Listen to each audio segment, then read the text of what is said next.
I figured with the release of the new Iron Man 2 smaller scale figures, I figured I'd do a review, a toy spot, on the original Iron Man movie figures. Today's toy spot, we're going to be looking at the Ironman Mark III Iron Man figure.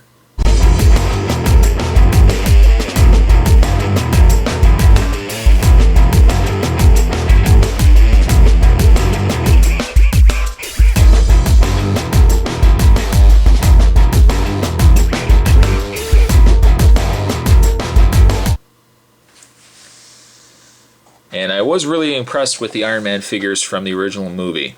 There really wasn't a lot of accessories, but the sculpts and the paint were done very well on these figures. As you can see, the package features a very nice picture of Iron Man up at the top there. And we've got a picture of Iron Man down at the bottom corner there. Iron Man Mark III. Launching repulsor blast. On the back of the package, it says Iron Man Mark III. This armor suit is the peak of human technological achievement. It makes the wearer extraordinarily strong and resistant to damage even from tank shells and rockets. Equipped with an array of repulsors and missiles, it is nearly unstoppable. And then it gives you different things here. Press to launch a repulsor blast, detachable repulsor blaster.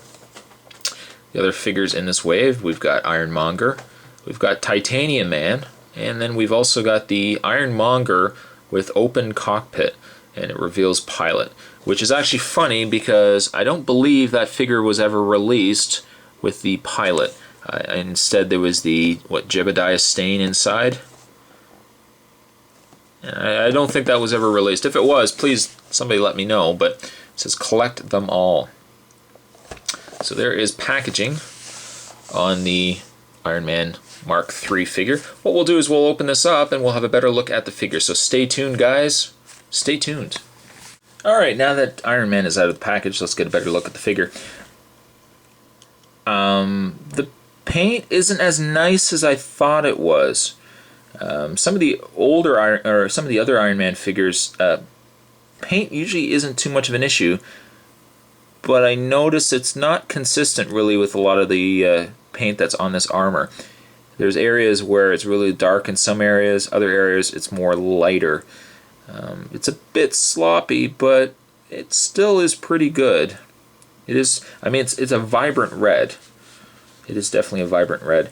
The one other issue I have with the paint is the fact that down below, where the leg bends, right here, you can actually rotate the thigh as well, or the leg area as well, which lends itself fine on the one leg, but on this leg here, where the leg bends, I can't get this thigh, this leg area here to actually rotate.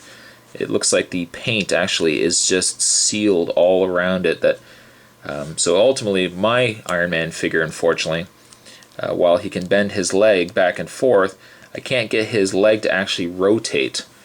So he's got this weird kind of funky stance going on there.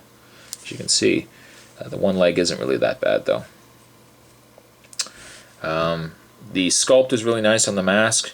The other issue I have with this figure is these shoulder pads here. They don't sit very well.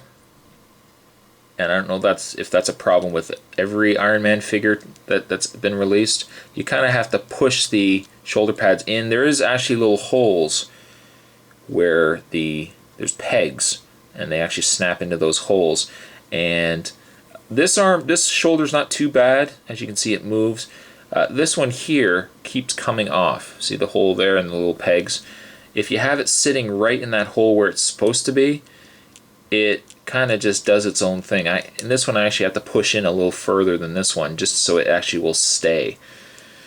Now in the way of his accessories, as you can see, he comes with his repulsor blast, I think, as you can see there. The idea is it's supposed to snap into the arm, and I had this issue with my other Iron Man figure, that it either doesn't fit well, or when it does fit into place, I found this was starting to show stretch marks. It's a very thin plastic. You put the missile in. There's a little button on the top that you can fire off. Pretty straightforward. Not necessarily something I would keep on my Iron Man figure, but just to give you an example, you see right there in the way of paint, there's a big piece right there that's already come off. Or is not, there it is right there. I mean the paint is nice from a distance, but as you can see when you get a little closer to it, you realize it's not really as clean as it could be. His articulation, he has the articulated head, which is actually on a ball joint. He has a ball jointed shoulder, which, because of this one shoulder pad, is giving me a bit of a problem. I'll show it on this arm here. You can move the arm in and out, back and forth. You can bend the elbow in 2 places, and you can bend the hand. You can also rotate the hand. You can rotate the torso, and I think the neatest bit of articulation on these toys is this joint right here. You can actually get a lot of movement and a lot of free range posing from that one area. A lot more than really what I was expecting. Because of that, though, there is no articulation in the waist. Now his articulation, the leg moves in and out. Normally it should rotate as well, but as you can see, I can't get that leg separate from the ball joint, whereas this one I actually can. As you can see there, he bends at the knee in what looks to be 2 places. Yep, and he can also bend in the foot.